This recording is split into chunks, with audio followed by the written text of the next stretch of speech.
Bonsoir, les élèves du première année baccalauréat sciences mathématiques ainsi que les élèves du première année baccalauréat sciences expérimentales. On continue toujours avec le chapitre numéro 4, généralité sur les fonctions, et on passe à la troisième et la dernière partie de ce cours.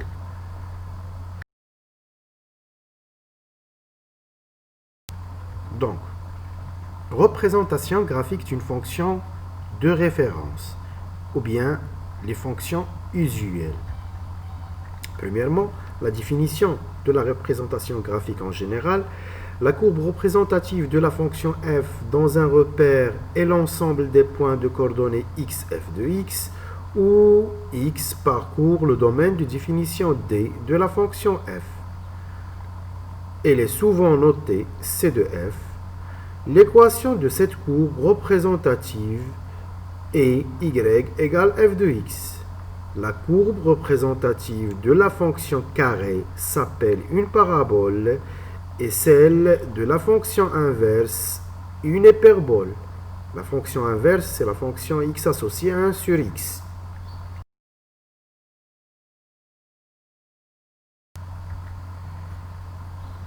On commence par la première fonction de référence ou bien la première fonction usuelle, c'est la fonction x associée à x au carré plus bx plus c, telle que a différente à 0. C'est la fonction polynôme de second degré. Propriété, soit f, la fonction définie sur R par f de x égale à x au carré plus bx plus c avec a différente à 0. F de x peut s'écrire sous la forme f de x égale a facteur de x moins alpha au carré plus bêta. Bien sûr, cette forme s'appelle la forme canonique de f, où alpha c'est moins b sur 2a et bêta c'est son image.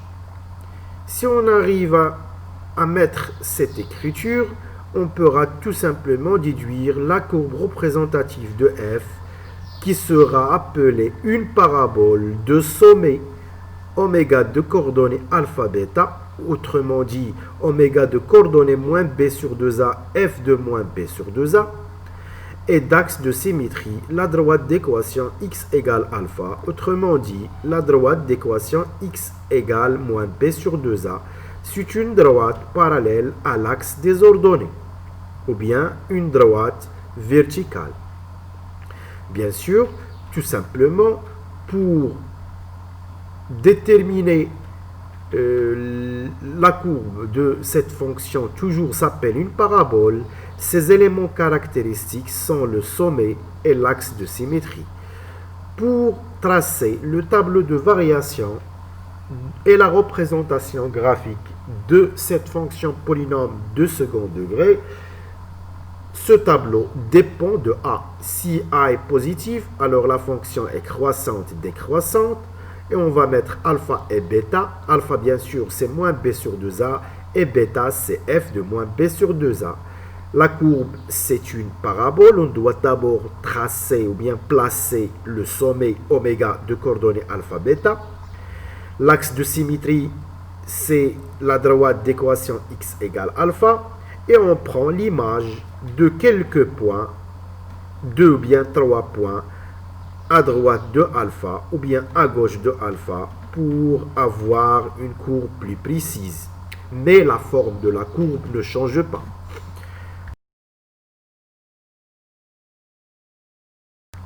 Si A est négatif, là, le tableau de variation sera comme celui-ci. La fonction est croissante de moins l'infini alpha et décroissante de alpha jusqu'à plus l'infini. Et on place alpha et bêta qui sont bien sûr successivement moins b sur 2a et f de moins b sur 2a. Et la courbe de la fonction qui sera toujours une parabole, et là il aura cette forme. On place tout d'abord le point oméga de coordonnées alpha bêta, la droite ou bien l'axe de symétrie d'équation x égale alpha, et on prend l'image de quelques points à droite de alpha ou bien à gauche de alpha pour avoir une courbe plus précise. Mais la forme sera comme vous voyez sur ce schéma. On passe maintenant à la fonction homographique, la fonction x associée à x plus b sur cx plus d avec c non nul.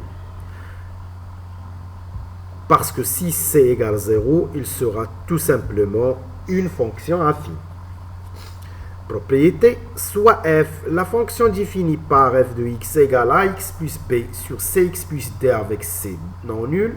L'ensemble de définition de la fonction f, bien sûr, est d de f égale r privé de moins d sur c, puisque le dénominateur cx plus d, il s'annule en moins d sur c, ce qui va donner l'intervalle moins l'infini moins d sur c union moins d sur c plus l'infini. F de x peut s'écrire sous la forme f de x égale bêta plus gamma sur x moins alpha. Cette forme s'appelle la forme réduite de f. Si on arrive à trouver cette forme, on pourra tout simplement déduire que la courbe représentative de la fonction f s'appelle toujours une hyperbole. Elle a un centre de symétrie, donc de centre de symétrie oméga de coordonnées alpha, bêta, ou bien oméga de coordonnées moins d sur c, a sur c. Alpha est toujours moins d sur c et bêta, c, b sur, a sur c, désolé. Donc moins d sur c, a sur c. Et là, deux asymptotes, qui sont les droits d'équation x égale alpha, y égale bêta. N'oublie pas que alpha c'est moins d sur c, ou bien bêta, et bêta c'est a sur c. On pourra utiliser aussi une autre méthode sans passant par la forme réduite. Il suffit de calculer le delta, qui est un discriminant qui contient a, c, b, d. Si delta est positif, alors la fonction sera croissante. Et si alpha négatif, la fonction sera décroissante. Et on pourra aussi, en utilisant cette forme, voir gamma. Si gamma est positif, le contraire, la fonction sera décroissante. Et si gamma négatif, la fonction sera croissante.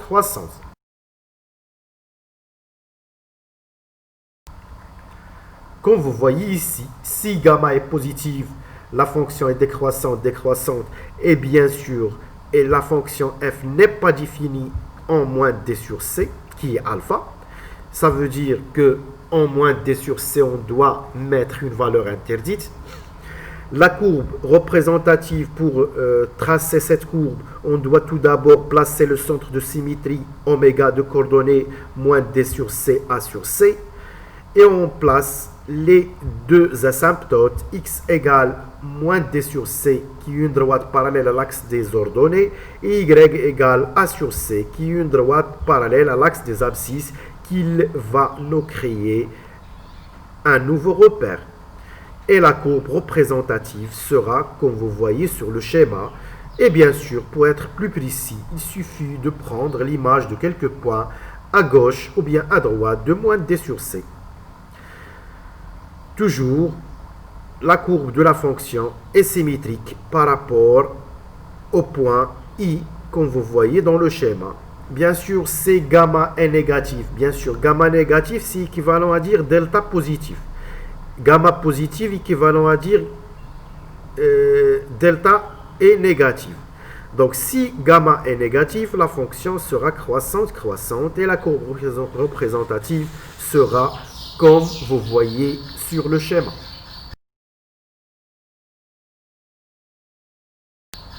On passe maintenant aux troisième fonction usuelle, qui est la fonction x associée racine de x plus a.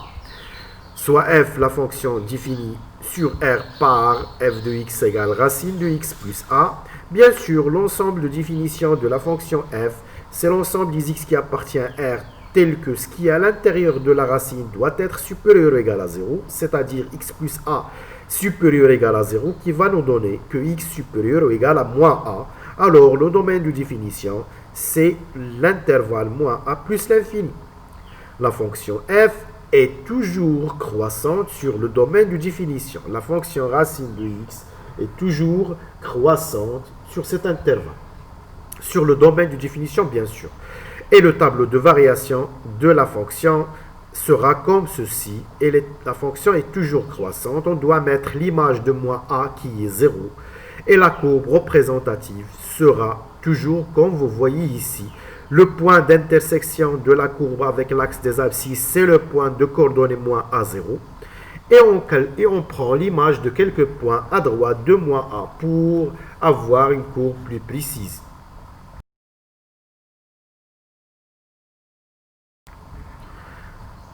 La fonction usuelle suivante, c'est la fonction x associée à x au cube avec un non nul. C'est une monome du degré 3. Donc, soit f, la fonction définie par f de x égale à x au cube, tel que un non nul. L'ensemble de définition de cette fonction, bien sûr, c'est r. Cette fonction est toujours impair, puisque d de f est symétrique par rapport à 0, et f de moins x, c'est moins f de x. Donc, sa courbe, bien sûr, sera toujours symétrique par rapport à l'origine de repère. Le tableau de variation de cette fonction, elle dépend de a. Si a est positif, la fonction sera toujours croissante. Et si a négatif, la fonction sera toujours décroissante.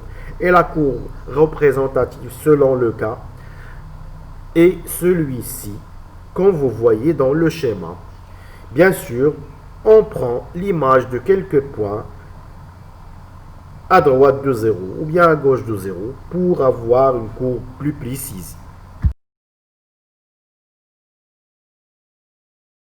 N'oublie pas que la courbe de la fonction affine ax plus b, la fonction x associée à x plus b est toujours croissante lorsque a est positive, et il sera toujours décroissante lorsque a est négative, et sa courbe c'est une droite.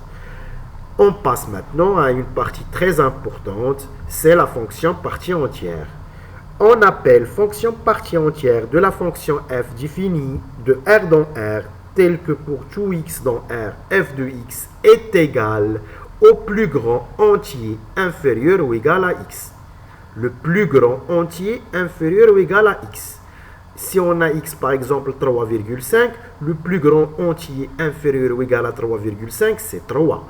Si on a x égale moins 2,7 par exemple, le plus grand entier inférieur ou égal à moins 2,7, c'est moins 3. Donc la partie entière de x sera notée x entre deux crochets ou bien e de x. C'est-à-dire, pour tout x dans R, la partie entière de x elle est comprise entre x moins 1 strictement et inférieur ou égal à x. C'est la définition très utilisée pour résoudre les exercices. Exemple, la partie entière de 3, c'est 3, puisque 3, c'est un entier naturel. La partie entière de moins 3,4, c'est moins 4, puisque moins 4, c'est le plus grand entier inférieur ou égal à moins 3,4. La partie entière de 5,7, c'est 5, c'est le plus grand entier inférieur ou égal à 5,7. 8 sur 3, c'est presque 2, quelque chose, donc sa partie entière sera 2. Moins 8 sur 3, c'est moins 2, quelque chose, donc sa partie entière, c'est moins 3.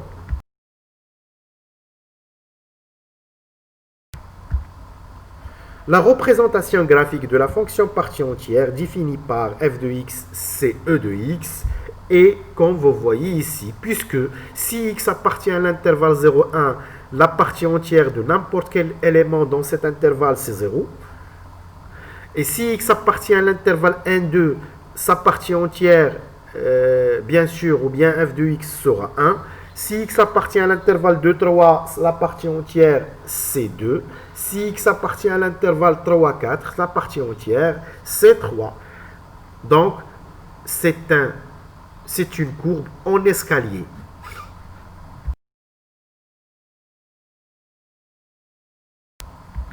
Des propriétés très importantes pour tout x dans R, x est toujours comprise entre la partie entière de x et la partie entière de x plus 1, bien sûr inférieur ou égal d'un côté et strictement de l'autre côté. Si k a un entier relatif, sa partie entière, c'est elle-même. Pour tout x dans R et pour tout k dans Z, la partie entière de x plus k, on pourra faire sortir les entiers relatifs de l'intérieur de la partie entière. Donc ça va donner e de x plus k. Et pour tout x dans R, il existe un réel appartient à l'intervalle 0, 1. Il existe P dans Z tel que E de X, c'est P plus R. Bien sûr, n'importe quel nombre réel, sa partie entière, elle est composée de deux parties. Une partie entière relative et une partie qui est un élément appartient à l'intervalle 0,1. Par exemple, 5,8, il est composé de la partie entière 5 et 0,8, c'est un élément compris entre 0 et 1.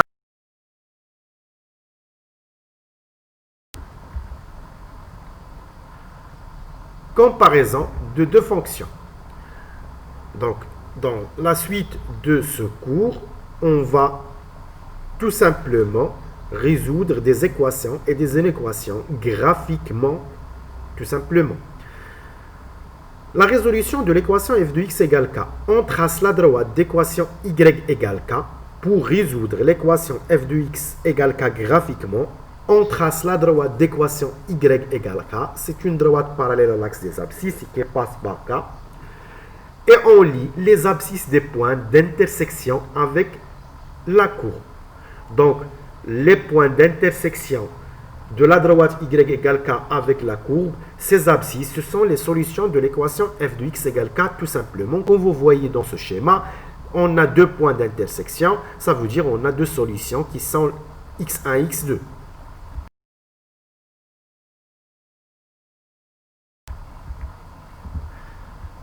La résolution de l'équation f de x égale g de x. Pour cela, pour résoudre graphiquement cette équation, on trace les deux courbes c de f et c de g.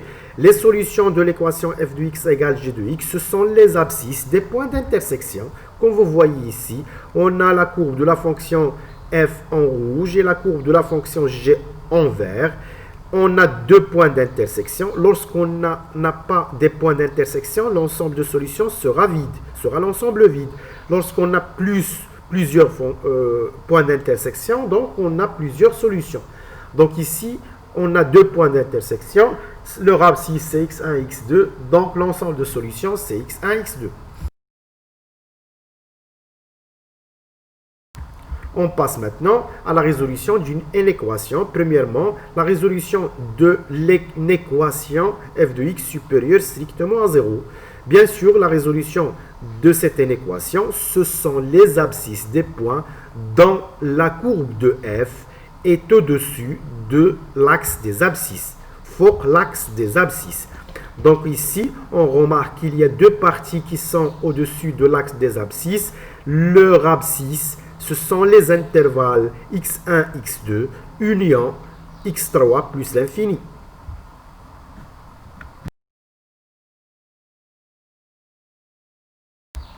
Maintenant, la résolution de l'équation f de x supérieur égale à g de x, ce sont les solutions de cette équation, ce sont les abscisses des points dont la courbe de f est au-dessus de la courbe de g. Ici, comme vous voyez, la courbe de f, c'est la courbe, comme vous voyez dans le schéma, la courbe de g aussi. Les parties, on cherche les solutions à partir de moins l'infini sur l'axe des abscisses. Si on commence par moins l'infini, on constate dans cette partie que la courbe de f n'est pas au-dessous de la courbe de g. Donc, la courbe de f sera au-dessous de la courbe de g à partir de x1 jusqu'à x2, la partie en rouge, comme vous voyez. Et sur l'intervalle x2 jusqu'à x3, c de f n'est pas au-dessous de c de g. Il sera au-dessous de c de g à partir de x3 jusqu'à plus l'infini, la partie aussi en rouge. Donc, l'ensemble de solutions de cette équation, ce sont S égale l'intervalle x1, x2, union x3 plus l'infini. Si on a f de x strictement hg de x, on va prendre les intervalles ouverts.